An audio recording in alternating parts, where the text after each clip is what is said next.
Problem: you're a mixer or producer swamped in projects, just holding on until you come out the other side. Solution: streamline your workflow. You should be spending the majority of your time on the most impactful parts of the process, the things that only you can do. Look, we all love to be busy. If you're like me, it's probably where you basically come alive. But when you hit the point of overwhelm where you don't know if you can even take another gig, let alone finish the ones you have, then it's time to do something about it. I've got a pretty dialed workflow when it comes to my mix work, but it's been a couple years since I really sat down and did a good audit of where I might be able to make adjustments. So I figured, why don't I just do that here live in real time? And maybe that'll spark some ideas for you, or maybe you want to grab a pen and some paper and actually do this with me. This could be a great opportunity to just build out a game plan for how you can optimize your workflow. Now, if you're gonna do this live, then I suggest pausing the video, grabbing something to take notes with, either digital or analog, and also decide what part of your workflow you want to audit. I'm gonna break down my mixing systems, but that doesn't mean that you can't be doing this for your beat making, production, or whatever you want. So to start out, we're just gonna list out all the things that happen when we're doing a project. Try to start at the earliest point in the process and then work your way to the end. And don't get lost in details, just list everything out for now. So we'll get the pen and let's see how we do here. So the first step we'll call pre-mix, and that is client communication. And then we've got file delivery and transfer, and mix prep, and then a super important one, invoicing. Don't forget about that. I like to charge half up front, half on the back, generally. All right, so within mix prep, actually, there is file folder structures. So we'll get into the mixing phase now. For me, mixing goes down in smaller chunks of time across a few days. I like to do like a mix 0, mix 0.5, work my way to mix 1, and mix 1 is the one that goes to the client, kind of like self-revising as I go. So I'm just gonna write down mixing, mix pass 0, and mix pass 1. And so that's gonna bring us to mix recalls, and that will usually entail mostly email or text message communication, and sometimes a live stream if needed. So then once the mix is approved, then we're gonna get into delivery and archive. And so in that process, there's going to be the mix prints, which for me is all instrumental, a cappella, vocal up, vocal down, TV, main mix, and then stems, which vary from project to project, but fairly split out stemming. And we're going to deliver those to the client. So the next thing we're gonna do is we're gonna go back through that same list and analyze where we can improve things. Maybe we can build an automation or outsource something. Maybe there's something you can just eliminate. And you've got to try to be brutally honest with yourself when you do this. If you want to build an effective system, then you've got to be willing to accept that you can do some things better. So client communication. I have a pretty good system for potential clients to contact me on my website already, and they're presented with an opportunity to book a call with me. That all works great, but I do find that I type a lot of the same stuff. So I think there's room for some email templates or text replacement stuff. So we'll just do email templates, text replace. And remember, the goal here is to just list out places that you think you can make an improvement or ideas that are coming to you while we're going through this. So something else along the client communication line of things is I've been wanting to set up an intake form for new mixes where I can get some basic information about the song, about the artist, references maybe, and then also billing information. I found that if you are working with an artist who is then directing you to label or management for payment, sometimes there can be a communication breakdown. So the sooner you can get that information into your system, the better, because if you wait till the end, you're gonna get paid weeks and weeks later. So I'm gonna set up an intake form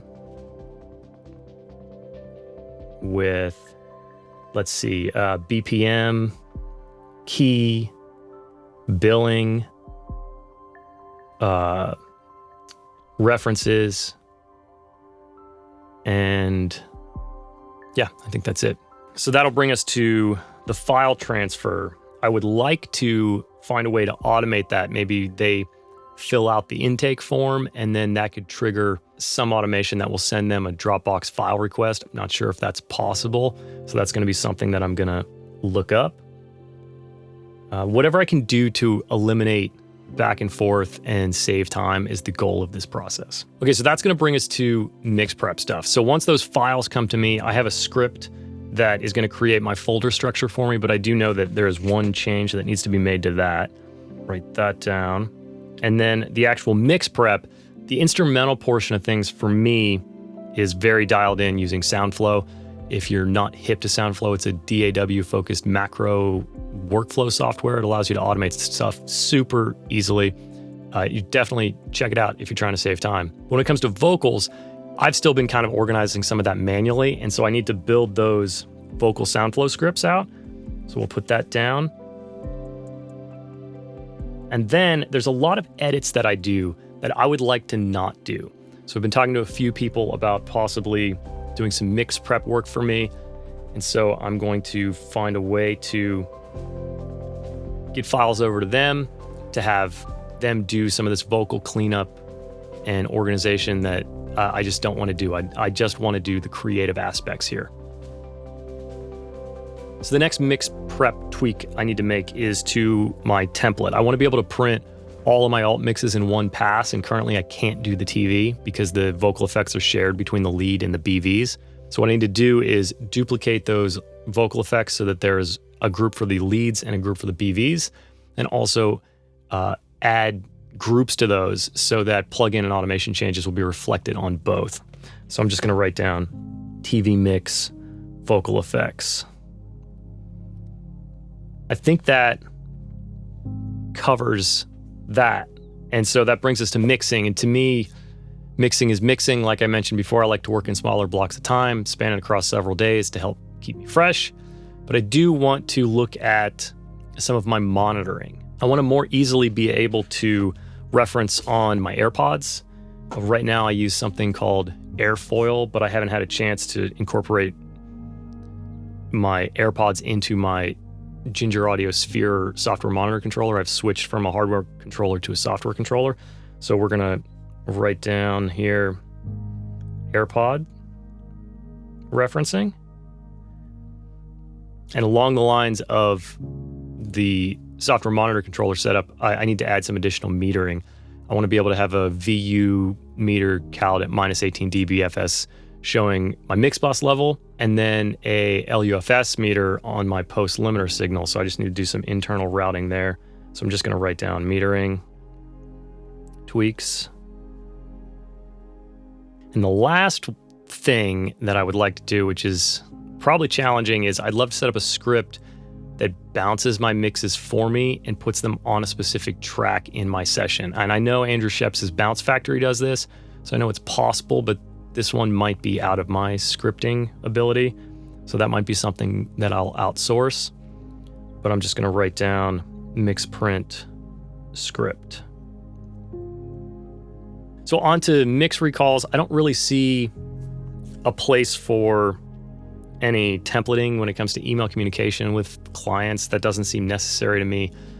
I have incorporated sampling into my process, which has been great for notes with clients. They put their changes right into the app and they're timestamped. It basically gives you a little to-do list. If you haven't checked out Samply and you're mixing or mastering engineer, definitely check it out. No sponsors in this video, by the way. So maybe a place to explore would be automations with Samply. I know they just released their API. So once again, sounds like something that might be outside of my realm of skills, but if I could find a way to automatically get those files into Samply after I print them, that would be hip. The other thing that would be nice is for Samply to trigger a notification inside my task manager that I use telling me that a mix needs revisions. So those are kind of complex. I'm just going to write down Samply scripts. So then we'll move on to delivery and we'll say archive. This is, again, pretty dialed for me already. All the final mixes and stems are put into a folder that lives on Dropbox. Maybe a tweak there is to automate that file transfer. Currently, I manually drag that over, but if you can eliminate these little steps, that's nice. I'm just gonna write down automated file transfer. Something else I wanna do is make a checklist to remind myself to remove all inactive plugins from a session.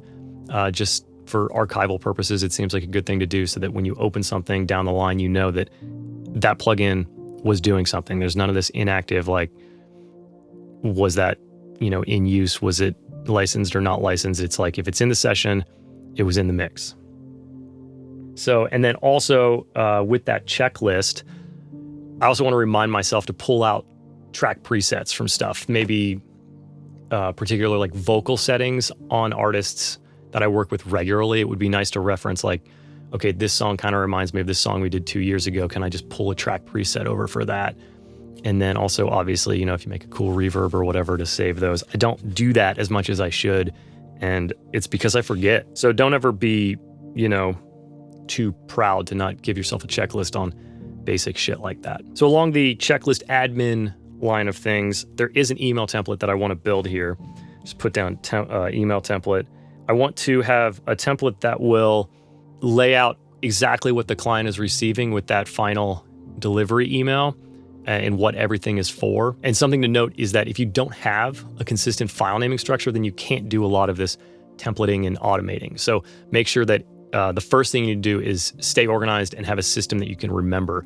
And if you stick to that, it's going to make these workflow hacks and just searching for a file a lot easier. That brings us to the final invoicing stage. And for me, that's pretty dialed. There's no tweaks I need to make there, but I do want to trigger a reminder to follow up with people. I'm fairly good at it, but I'd like to really follow up with every single person I work with, just to be sure there's nothing else I could help with.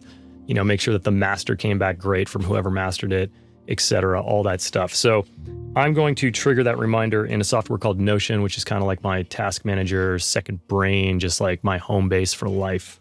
So I'm gonna note that down. Okay, so now I've got a list of tweaks and to-dos that I can sit down and knock out whenever I have time. Hopefully you've got a list yourself, or at least a solid start to one. And remember, the faster you can deliver quality work, the more projects you can do, and the more you can make per hour. If you want to dig deeper into how to determine the best rate for yourself, then make sure you check out this video, which is all about how to set your rates.